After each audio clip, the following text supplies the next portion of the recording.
ఈక్వేషన్కి ఒకటి ఇచ్చారు అధ్యక్ష. ఒకటైతే సోయాబీన్, సన్ఫ్లవర్, రేప్ సీడ్, లిన్సీడ్కి ఇచ్చారు అధ్యక్ష. రెండైతే కోకోనట్, పామ్ కర్నల్ ఫ్యాట్కి ఇచ్చారు. మూడైతే పామ్ ఆయిల్ అండ్ బీఫ్ టాలోకి ఇచ్చారు. నాలుగైతే లార్డ్కి ఇచ్చారు. ఐదైతే అన్నిటికీ. దీనికి స్పష్టంగా ఎస్ వాల్యూస్ ఎంత ఉండాలో ఇచ్చారు అధ్యక్ష. దీనిలో ఈ రిపోర్ట్లో ఈ లిమిట్స్కి లోబడి ఉంటే అది పూర్తిగా పాలతో తయారు చేసిన వెన్న కింద లెక్క అధ్యక్ష. కానీ వాటికంటే తక్కువ ఉంటే ఈ ఈక్వేషన్ నెంబర్ ప్రకారం దీనిలో వెజిటబుల్ ఫ్యాట్, యానిమల్ ఫ్యాట్ ఉందని చెప్పి ఎన్డీడీబీ 4 ట్యాంకర్లకు సంబంధించిన రిపోర్ట్స్ అధ్యక్ష. దీన్ని కూడా వాళ్ళు ఎవరైతే తప్పు చేశారో, తప్పు చేశామని అంగీకరించకపోగా ఎదురుదాడి చేయటం మనం చూస్తూ ఉన్నాం అధ్యక్ష. అదేవిధంగా అధ్యక్ష, ఎందుకంటే ఇక్కడ మంత్రి గారు అంతా కూడా టెక్నికల్ ఇష్యూస్ మీద చెప్తా ఉన్నారు అధ్యక్ష. నేను కోరేది ఒకటే, మంత్రి గారి సమాధానంలో కూడా ఏం చెప్పారు అధ్యక్ష, మరి మనకి 1 కేజీ గీ తయారు చేయాలంటే 25 నుంచి 30 లీటర్లు కావాలి అధ్యక్ష. కానీ అసలు నెయ్యితో పని లేకుండా వెజిటబుల్ ఆయిల్స్తో, కెమికల్స్తో, లేదా కొన్ని కావాల్సిన ఏదన్నా ఎనిమల్ ఫ్యాట్ లాంటితో కలిపి నెయ్యి ఎలా తయారు చేయాలి అని అడగాలంటే ఈ రాష్ట్రంలో వైకాపా పార్టీనే అడగాలి అధ్యక్ష. ఎందుకంటే మరి వీటితో, నెయ్యితో సంబంధం లేకుండా, పాలతో సంబంధం లేకుండా, వెన్నతో సంబంధం లేకుండా నెయ్యి ఎలా తయారు చేయాలనే పేటెంట్ వాళ్ళకే దక్కుద్ది అధ్యక్ష. దానికి బాధ్యత తీసుకోకుండా ప్రజలకి ఇంత పెద్ద ఎత్తున వాళ్ళు ముఖ్యమంత్రిగా ఉన్న కాలంలో కోట్లాది మంది హిందువుల యొక్క మనోభావాలు దెబ్బతీసే విధంగా జరిగితే క్షమాపణ చెప్పకపోగా మరి తిరిగి దాన్ని తప్పుదోవ పట్టించే విధానాన్ని మనందరం కూడా తీవ్రంగా ఖండించాల్సిన అవసరం ఉందని చెప్పి నేను తెలియజేస్తా ఉన్నాను అధ్యక్ష. అధ్యక్ష, మంత్రి గారు చెప్తా ఉన్నారు, మంత్రి గారు సమాధానంలో ఏం చెప్తున్నారు అధ్యక్ష, ఎంతసేపటికి ఆఫీసర్స్ గురించి మాట్లాడుతూ ఉన్నారు. కానీ అధ్యక్ష, దీని వెనుకున్న ఒక సామాన్యమైన చిన్న ఎంప్లాయీస్ ఇంత పెద్ద ఎత్తున టీటీడీలో చేయటానికి సాధ్యపడుద్దా అని చెప్పి నేను ప్రభుత్వాన్ని ప్రశ్నిస్తా ఉన్నా. ఎందుకంటే అధ్యక్ష, 2022లో సిఎఫ్టిఆర్ఐ రిపోర్ట్ వచ్చింది అధ్యక్ష, ఏది కల్తీ నెయ్యి గురించి. అసలు ఆ రిపోర్టే బయటికి రాలా. అది ఒక సామాన్యమైన ఎంప్లాయీ వల్ల సాధ్యపడుద్ది అధ్యక్ష. ఆ రోజు ప్రభుత్వ పెద్దలు, పాలకులు, ఆనాడు చైర్మన్లుగా ఉన్న వ్యక్తుల యొక్క భాగస్వామ్యం లేకపోతే ఇంత పెద్ద ఎత్తున తిరుమలలో నిరాకంఠంగా 5 సంవత్సరాల పాటు కల్తీ నెయ్యి వ్యవహారం నడిచే అవకాశం ఉందా? నేను ఇంకోటి అడుగుతా ఉన్నా అధ్యక్ష, ఈ సిట్ రిపోర్ట్లోనే చెప్పారు, మరి వైవి సుబ్బారెడ్డి గారు చైర్మన్గా ఉన్నప్పుడు ఒక ఎనానిమస్ లెటర్ ఈ కల్తీ నెయ్యి నుంచి వచ్చిందని చెప్పి ఆయన ఎక్కడో జీఎంకి ఇచ్చాడంట. మరి వైవి సుబ్బారెడ్డి గారి దృష్టికే ఆ రోజు కల్తీ నెయ్యికి సంబంధించి ఒక ఎనానిమస్ లెటర్ వస్తే దాని మీద ఆ రోజు చైర్మన్గా ఉన్న వ్యక్తులు కానీ ఎందుకు చర్యలు తీసుకోలేదు, ప్రభుత్వం ఎందుకు చర్యలు తీసుకోలేదు అని చెప్పి నేను ప్రశ్నిస్తా ఉన్నా అధ్యక్ష. రెండవది అధ్యక్ష, ఇక్కడ కీలకమైన అంశం ఇంకోటి ఉంది అధ్యక్ష. కడూరు చిన్నప్ప అనే వ్యక్తి ఎవరైతే ఉన్నారో వైవి సుబ్బారెడ్డి గారి పిఎస్గా ఆయన ఇక్కడ ఉండటంతో పాటు ఢిల్లీలో ఉన్న ఏపీ భవన్లో లైజాన్ ఆఫీసర్గా ఉన్నారు అధ్యక్ష. ఆ లైజాన్ ఆఫీసర్గా ఉండి సిట్ రిపోర్ట్లో స్పష్టంగా పేర్కొన్నారు అధ్యక్ష, ఆయన ఎవరైతే కంపెనీలు టెండర్లు వేసినాయో బోలే బాబా డైరీ ఆయన్ని కేజీకి 25 రూపాయలు అడగటం మూలాన వాళ్ళు ఇవ్వనంటంతో దాన్ని డిస్క్వాలిఫై చేశారు అధ్యక్ష. అదే ఎవరైతే టెండర్లు వేశారో ప్రీమియం ఆగ్రో డైరీ ఫార్మ్స్ అనే వ్యక్తుల్ని ఎక్కడ పిలిపించి మాట్లాడారు అధ్యక్ష? ఢిల్లీలో ఉన్న ఎంపీ నివాస్. ఎవరిది అధ్యక్ష? వైవి సుబ్బారెడ్డి గారు రాజ్యసభ సభ్యుడు. ఆయన ఎంపీగా ఉన్న ఆయన ఇంట్లో బేరసారాలన్నీ జరిగితే ఇది కేవలం కొద్దిమంది అధికారుల పాత్రతోనే జరిగిందే విధంగా సిట్టు విచారణ చేస్తే దానివల్ల వాస్తవాలు బయటకు వస్తాయా అధ్యక్ష? ఒక ఎంపీ ఇంట్లోనే బేరసారాలు జరిగినాయి. సిట్ స్పష్టంగా పేర్కొన్నారు, 50 లక్షల రూపాయలు డబ్బులు వచ్చినాయి అని చెప్పారు అధ్యక్ష. అంటే మీరు ప్రజలు పాలించమని అధికారాన్ని ఇస్తే, గుడిలో పరిపాలించమని మీకు చైర్మన్లుగా వేస్తే, గుడిని అడ్డం పెట్టుకొని అడ్డగోలుగా 5 సంవత్సరాలు దోపిడీ చేసిన వ్యక్తులు ఇవాళ మరి వాళ్ళ మాటలు చూస్తే మనం సిగ్గుపడాల్సిన పరిస్థితి వస్తుంది. 15 నిమిషాలు అయిపోయింది అధ్యక్ష. అదే విధంగా ఇంకా చాలా చెప్పాలి అధ్యక్ష. కన్క్లూడ్ చేయాలి సార్, చాలా మందికి మాట్లాడాలి అధ్యక్ష. అయిపోయింది, మెయిన్ పాయింట్స్ నేను చెప్తున్నా అధ్యక్ష ఉపన్యాసంగా. అధ్యక్ష నేను అడిగేది ఒకటే, హర్ష డైరీ అనే ఒక డైరీ టెక్నికల్గా డిస్క్వాలిఫై అయితే పేరు మారంగానే క్వాలిఫై అవుద్ది అధ్యక్ష. హర్ష డైరీ డిస్క్వాలిఫై చేశారు, బోలే బాబాగా మారింది, మళ్ళీ దానికి ఎలిజిబిలిటీ ఎలా వచ్చింది అధ్యక్ష? పెద్దల ప్రమేయం లేనిది. అదేవిధంగా అధ్యక్ష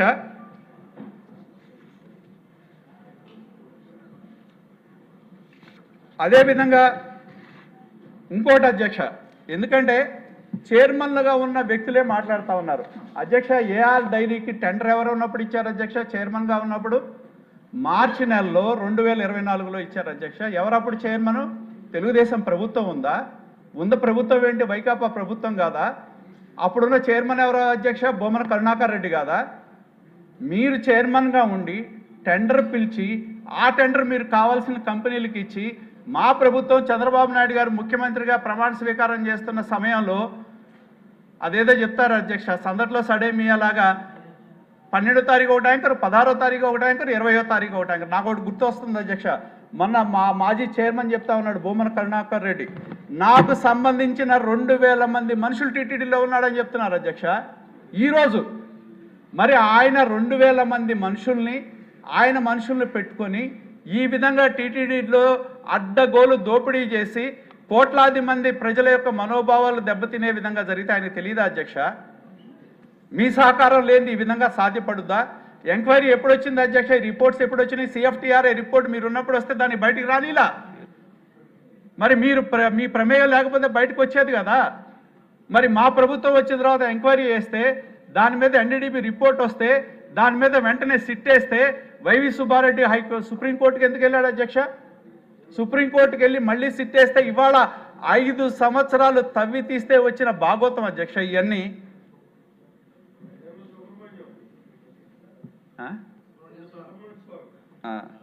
అది వేర్లే, అది ఆయన సభలో ఆయన కాదు కదా అధ్యక్ష. ఇంకోటి నేను అడుగుతా ఉన్నా అధ్యక్ష, ఎందుకంటే ఇవన్నీ నేను చెప్పే కాదు అధ్యక్ష, దీనిలో స్పష్టంగా ఉన్నాయి అధ్యక్ష.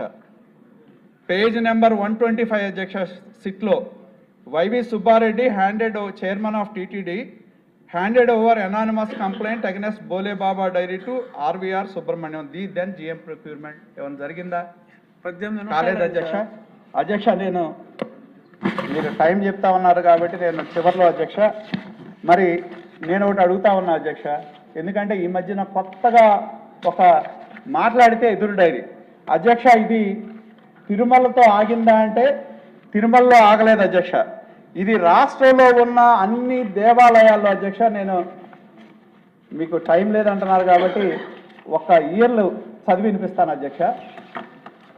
రాష్ట్రంలో ఉన్న అన్ని దేవాలయాల్లో అధ్యక్ష మీరు 2011 తీసుకోండి, ఆ రోజుల్లోనే కోఆపరేటివ్ డైరీలు తక్కువ ధరకి ఇవ్వలేనప్పుడు ప్రైవేట్ డైరీలు ఎలా ఇస్తాయని చెప్పి రాష్ట్రంలో ఉన్న దేవాలయాలన్నీ కూడా కోఆపరేటివ్ డైరీలు కొనాలని చెప్పి 2011లో ఆర్డర్లు ఉన్నాయి, 2016లో ఆర్డర్లు ఉన్నాయి, 2018లో ఆర్డర్లు ఉన్నాయి అధ్యక్ష. 2022లో ఏమైందో తెలియదు కానీ దానికి రిలాక్సేషన్ ఇచ్చి ప్రైవేట్ ట్రేడర్స్ పాల్గొనొచ్చని ఒక జీవో ఇచ్చారు అధ్యక్ష. కల్తీ నెయ్యి ఒక్క తిరుమలలో జరగల, రాష్ట్రంలో ఉన్న అన్ని దేవాలయాలకి కల్తీ నెయ్యి సరఫరా చేశారు. దాన్ని బట్టి గత ప్రభుత్వం ఏ విధంగా కుట్రపూరితంగా మరి హిందువుల యొక్క మనోభావాలు దెబ్బతినే విధంగా కుట్రతో నడిచిందో ఇవన్నీ రిలాక్సేషన్ జీవోస్ అధ్యక్ష. అధ్యక్ష చివరిగా ఈ మధ్యన మళ్ళీ ఒక కొత్త దానికి తెరదీశారు అధ్యక్ష. ఏంటంటే ఇంద్రాపూర్ అనే ఒక డైరీని తీసుకొచ్చారు అధ్యక్ష. నేను అడుగుతా ఉన్నా, ఎందుకంటే ఇవాళ మేము కూడా సంఘ డైరీగా మేము అధ్యక్ష 2020లో టెండర్ వేసాం, 2021లో వేసాం. మా దగ్గర టెక్నికల్ కమిటీ వచ్చింది, చూసింది, బ్రహ్మాండం అన్నారు, టెండర్ మాకు అవకాశం రాలా. కానీ మళ్ళీ మేము మొన్న పాల్గొన్నాం, మాతో పాటు శ్రీజ మదర్ డైరీ వాళ్ళు పాల్గొన్నారు, ఇంద్రాపూర్ డైరీ టెండర్లో పాల్గొన్నారు. ఇప్పుడు కొత్తగా వాళ్ళు చేసిన పాపాల పుట్టంతా కూడా పగిలి అసలు విషయాలు బయటకు వస్తాయని చెప్పి ప్రజలు ఎక్కడ వారిని తరిమి కొడతారు అనే భయంతో కొత్తగా ఇంద్రాపూర్ని తీసుకొచ్చారు అధ్యక్ష. అధ్యక్ష నేను అడిగేది ఒకటే, నేను అడుగుతా ఉన్నా, ఇక్కడ ఒకటి తేడా గమనించాలి అధ్యక్ష. జగన్మోహన్ రెడ్డి గారికి చంద్రబాబు నాయుడు గారికి ఉన్న తేడాను గమనించాలి అధ్యక్ష. మేమందరం కూడా 2004-09లో రాజశేఖర రెడ్డి గారు ముఖ్యమంత్రిగా ఉన్న కాలంలో ఆ రోజున్న పార్టీల అధ్యక్ష ఉమ్మడి ఆంధ్రప్రదేశ్లో Telugu Desam party, TRS party, CPI, CPM ఇన్ని పార్టీలు కలిసి ఇంత పెద్ద బుక్ వేసాం అధ్యక్ష. ఏ విధంగా జగన్మోహన్ రెడ్డి గారు తన తండ్రి అధికారాన్ని అడ్డం పెట్టుకొని ఆ రోజు కొంతమందికి లైసెన్సులు ఇచ్చి, భూములు ఇచ్చి, పరిశ్రమల కోసం రాయితీలు ఇచ్చి, ఏ విధంగా వాళ్ళందరితో పెట్టుబడి పెట్టించి వేల కోట్ల రూపాయల ప్రజా సంపద, సహజ సంపద దోపిడీ చేశారు. ఆ రోజున కేంద్ర ప్రభుత్వానికి మేము ఇచ్చాం అధ్యక్ష. ఆ రోజు మేము ఎంక్వైరీ డిమాండ్ చేశాం. రాజా ఆఫ్ కరప్షన్ అధ్యక్ష మా పెద్ద ఆయన గుర్తు చేశారు. ఆ పుస్తకం వేసాం ఆ రోజు అధ్యక్ష. మరి ఆ రోజే తండ్రిని అడ్డం పెట్టుకుని ఒక వ్యాపార సామ్రాజ్యాన్ని స్థాపించారు అధ్యక్ష.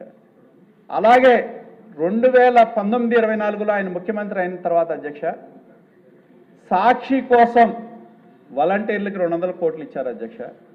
అలాగే అడ్వర్టైజ్మెంట్లు 800 కోట్లు ఇస్తే 374 కోట్లు 50% సాక్షికే ఇచ్చారు అధ్యక్ష. అధ్యక్ష నిన్న ఈ హౌస్లో ఒక చర్చ జరిగింది హౌసింగ్ మీద.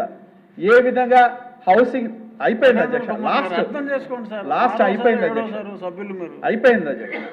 హౌసింగ్ లో అధ్యక్ష ఈ రాష్ట్రంలో హౌసింగ్ డిపార్ట్మెంట్ సిమెంట్ కొంటే 50% సిమెంట్ ఎవరి దగ్గర కొన్నారు అధ్యక్ష? భారతీయ సిమెంట్ దగ్గర కొన్నారు అధ్యక్ష. నేను అడుగుతా ఉన్నా, మా నాయకుడు చంద్రబాబు నాయుడు గారు అధ్యక్ష, ఆయన హెరిటేజ్ ఎప్పుడు ప్రారంభించారు అధ్యక్ష? 1992లో అధ్యక్ష హెరిటేజ్ని స్థాపించింది. 1900 హెరిటేజ్లో స్థాపిస్తే ఆయన ఇవాళ 2025 అధ్యక్ష 33 సంవత్సరాల ఆ కుటుంబం యొక్క శ్రమ చంద్రబాబు నాయుడు గారు కానీ, భువనేశ్వర్ గారు కానీ, యువ నాయకుడు నారా లోకేష్ గారు కానీ, ఇవాళ నారా బ్రాహ్మణి గారు కానీ 33 సంవత్సరాల శ్రమ ద్వారా ఇవాళ రాష్ట్రంలో 25 లక్షల సామర్థ్యం కలిగిన డైరీని వాళ్ళు నడుపుతా ఉన్నారు అధ్యక్ష. నిజంగానే ఇవాళ ఏదైతే ఇంద్రాపూర్ డైరీ ఉందో ఏ కంపెనీ అయినా కో ప్యాకింగ్ చేయించుకుంటుంది అధ్యక్ష. ఒక్కసారి ఇంద్రాపూర్ డైరీ ఎవరెవరు కో ప్యాకింగ్ చేస్తనేది ఒకసారి సభ తెలుసుకోవాలి అధ్యక్ష. ఇంద్రాపూర్ డైరీ అనేది ప్లీజ్ సార్ అయిపోయింది సార్, అయిపోయింది 23 నిమిషాలు అయిందండి. 2 మినిట్స్ సార్, ఇది ఫైనల్ అయిపోయింది. ఇంపార్టెంట్ సార్, 40-45 లక్షల లీటర్ల సామర్థ్యం కలిగిన డైరీ అధ్యక్ష. దానిలో ఎన్నో ప్రొడక్ట్స్ తయారు చేస్తారు. బ్రిటానియాకి వాళ్ళు గీ తయారు చేస్తారు, లస్సీ, పన్నీరు, ఎస్ఎఫ్ఎం తయారు చేస్తారు అధ్యక్ష. డైరీ వైట్నర్ బ్రిటానియా కోసం చేస్తారు, పతంజలి కోసం యూహెచ్టీ మిల్క్ చేస్తారు, యూహెచ్టీ క్రీమ్ చేస్తారు, శారదా డైరీ కోసం యూహెచ్టీ లస్సీ, ఎస్ఎఫ్ఎం చేస్తారు, జెర్సీ కోసం ఇది చేస్తారు అధ్యక్ష. హెరిటేజ్ కోసం ఈఎస్ఎల్ చీజ్ తయారు చేస్తారు, మదర్ డైరీ కోసం చీజ్ చేస్తారు, తెలంగాణ కోసం ఎస్ఎఫ్ఎం, టాటా వాళ్ళ కోసం గీ చేస్తారు, అలాగే కన్వర్షన్ మదర్ డైరీకి చేస్తారు, హెరిటేజ్కి చేస్తారు, దొడ్లాకి చేస్తారు, అమూల్కి చేస్తారు అధ్యక్ష. దీనిలో హెరిటేజ్ కో ప్యాకింగ్ కింద చీజ్ చేస్తే అధ్యక్ష దాన్ని పట్టుకొని గీ గీ అంటారు అధ్యక్ష. నిజంగానే మీలాగా మా నాయకుడు కాదు కాబట్టి ఆయన ముఖ్యమంత్రి అయిన తర్వాత నాకున్న సమాచారం ప్రకారం హెరిటేజ్ డైరీ ఈ రాష్ట్రంలో ఎక్కడ ఒక్క గీ టెండర్లో కూడా పాల్గొనలేదు అధ్యక్ష. నేను ఈ సభలో చెప్తా ఉన్నా, ఒక్క కేజీ కాదు కదా, ఒక్క గ్రామ్ నెయ్యి కూడా ఏ గుడికి ఏ టెంపుల్కి లేదు, ఎవరికి గవర్నమెంట్ ఏజెన్సీస్కి ఇవ్వాల. జగన్మోహన్ రెడ్డి అదే అధ్యక్ష 5 సంవత్సరాల అధికారం ఉన్న కాలంలో సాక్షి కోసం 500 కోట్లు ఇచ్చాడు, భారతీయ సిమెంట్ కోసం 100 కోట్ల సిమెంట్ కొనిచ్చాడు. అది జగన్మోహన్ రెడ్డికి మా నాయకుడికి ఉన్న డిఫరెన్స్ అధ్యక్ష. ఎందుకంటే చంద్రబాబు నాయుడు గారు స్పష్టంగా చెప్పారు, ప్రభుత్వానికి సంబంధించి ఎక్కడా కూడా దేనిలో పాల్గొనకూడదు, ఎక్కడ వారు కానీ వారి ఏజెన్సీలు కానీ ఎక్కడా పాల్గొనకూడదని చెప్పి స్పష్టంగా ఆదేశాలు ఇవ్వటం వలన ఇవ్వాలంటే ఆయన కూడా ఇవ్వచ్చు అధ్యక్ష. ఆయన కూడా ఇవాళ నాకు తెలిసి 1 కోటి కేజీలు పైగా నెయ్యి డిమాండ్ ఉంది టెంపుల్స్లో. మరి 20 లక్షలు సేకరించే హెరిటేజ్ డైరీ డైరెక్ట్గా ఇవ్వచ్చు, కానీ ఇంద్రాపూర్ మీద ఇవ్వాల్సిన అవసరం ఏముంది అధ్యక్ష? మీరు బినామీలుగా ఉండి బినామీలను పెట్టుకుని నడిపే మీకు బినామీలు కావాలి అధ్యక్ష. మరి 33 సంవత్సరాలు బిల్డ్ చేసిన హెరిటేజ్ని అధ్యక్ష ఇవాళ ఏం మాట్లాడుతూ ఉన్నారు అధ్యక్ష? హెరిటేజ్ బ్రాండ్ని దెబ్బతీసే విధంగా గతంలో వాళ్ళ నాన్న రాజశేఖర రెడ్డి ఉన్నప్పుడు ఈ సభలోనే ఒక చర్చ జరిగింది అధ్యక్ష. ఏదైతే అయిపోయింది అధ్యక్ష. నలుగురు సభ్యుల సమయం మీరు ఆల్రెడీ మింగేశారు నరేంద్ర కుమార్ గారు.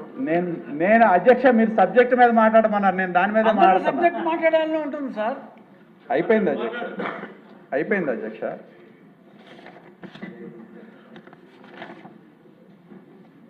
అధ్యక్ష తిరుపతి దగ్గర దీనిలో ఒక ఫ్యాక్టరీ ఉంది అధ్యక్ష. రాజశేఖర రెడ్డి గారు ఉన్నప్పుడు ఆ చుట్టుపక్కల గ్రామాలు ఆ డైరీ నుంచి వచ్చే నీళ్ల వల్ల కలుషితం అవుతున్నాయని ఈ సభలో చర్చ వేస్తే చంద్రబాబు నాయుడు గారు ఈ హౌస్లోనే డిమాండ్ చేశారు, మీరు ఏ ఎంక్వైరీ అయినా వేయండి, నిరూపించండి, నేను దేనికైనా సిద్ధమని చెప్పి.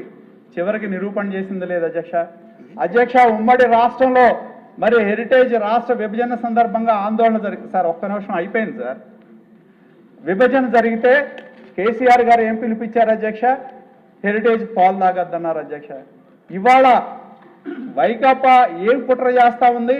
సంబంధం లేని ఇంద్రాపూర్ని హెరిటేజ్కి తీసుకొచ్చి కలిపి దాన్ని తీసుకెళ్లి టీటీడీకి కలిపి 33 సంవత్సరాల ఆ కుటుంబం కష్టపడి నిర్మించిన బ్రాండ్ ఇమేజ్ని దెబ్బతీసే కుట్ర వైకాపా పార్టీ వైకాపా నాయకులు చేస్తూ ఉన్నారు అధ్యక్ష. ఇది చాలా దుర్మార్గం అధ్యక్ష. ఎందుకంటే మీలాగా అధికారం ప్రజలు పాలించమని వస్తే ఆ అధికారాన్ని అడ్డం పెట్టుకొని సొంత కంపెనీలకి కావాల్సిన వాళ్ళకి దోచిపెట్టే పాలన మీది. మేం ప్రజల కోసం పనిచేసే నాయకుడు మా నాయకుడు చంద్రబాబు నాయుడు గారు అధ్యక్ష. అధ్యక్ష నేను చివరిగా కోరేది ఒకటే, ప్రభుత్వాన్ని ఏదైతే సిట్ దర్యాప్తులో అధ్యక్ష పూర్తి స్థాయిలో విచారణ జరగలేదని చెప్పి తెలుస్తూ ఉంది. ఎందుకంటే అధ్యక్ష సిట్ రిపోర్ట్లో ఒక కీలకమైన అంశం ఉంది అధ్యక్ష. ఏదైతే వైష్ణవికి డైరీకి సంబంధించిన హవాలా డబ్బులు 12.5 కోట్లు విజయవాడ వచ్చినాయి అధ్యక్ష. చెన్నైకి 7.5 కోట్లు వచ్చినాయి అధ్యక్ష హవాలా డబ్బులు. ఆ డబ్బులు ఎక్కడికి పోయినాయి అధ్యక్ష?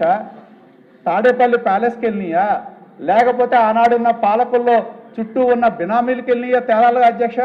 కేవలం అధికారులని బాధ్యులను చేసి ఎవరైతే ఆనాడు ట్రస్ట్ బోర్డులో చైర్మన్లుగా ఉన్న వ్యక్తులు ఈ యొక్క కల్తీ లడ్డుకి ప్రధాన భూమిక పోషించారో వాళ్ళ గురించి ఎక్కడా సిట్లో ప్రస్తావన లేదు అధ్యక్ష.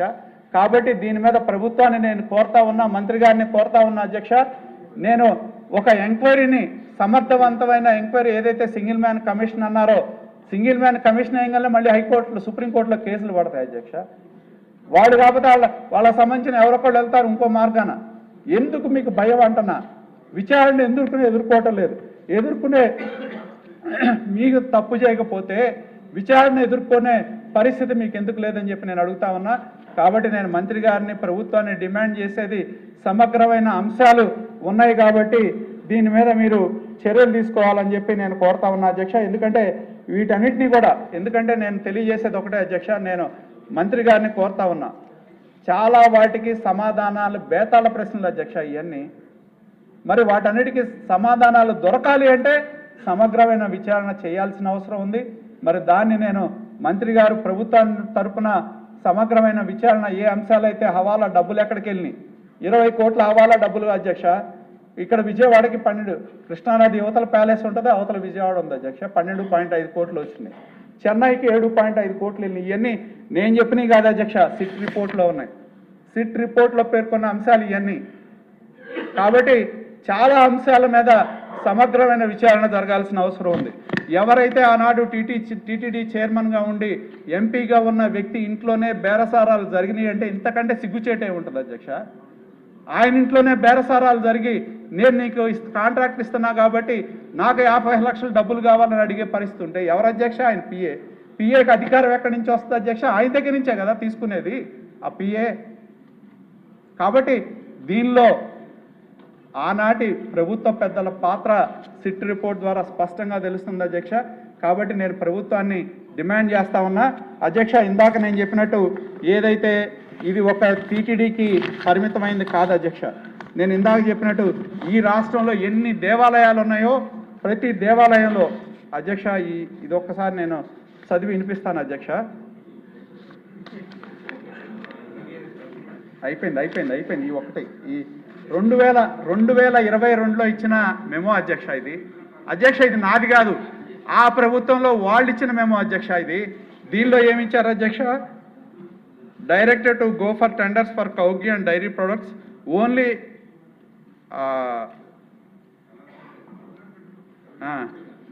టెండర్లు వాటి ప్రైవేట్ ట్రేడర్స్ని కూడా అనుమతిస్తూ రిలాక్సేషన్ ఇచ్చారు అధ్యక్ష.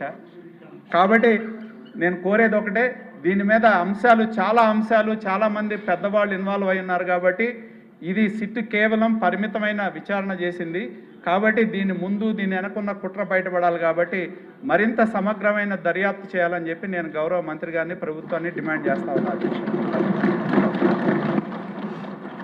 పాలు నెయ్యి